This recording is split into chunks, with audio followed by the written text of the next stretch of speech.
មានសមត្ថកិច្ចក្រុងបាត់ដំបងឃាត់ខ្លួនក្រុមចាស់ទំនើង4នាក់ក្រោយបើកឆាកប្រយុទ្ធគ្នាកណ្ដាលក្រុងបាត់ដំបងកម្លាំងផ្នែកយុតិធធម៌នៃអធិការដ្ឋាននគរបាលក្រុងបាត់ដំបងបានបើកប្រតិបត្តិការបង្ក្រាប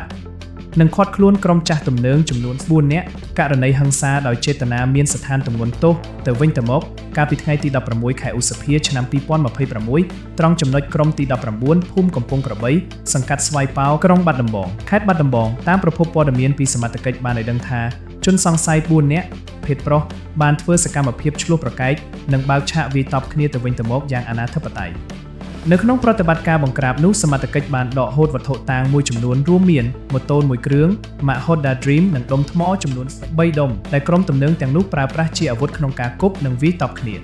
បច្ចុប្បន្នជនសង្ស័យទាំង4នាក់រួមជាមួយវត្ថុតាងត្រូវបានឃាត់ខ្លួនជាបណ្ដោះអាសន្ននៅអធិការដ្ឋាននគរបាលក្រុងបាត់ដំបងគណៈមន្ត្រីជំនាញកំពុងតែរៀបចំកសាងសំណុំរឿងដើម្បីបញ្ជូនទៅចាត់ការបន្តតាមនីតិវិធីច្បាប់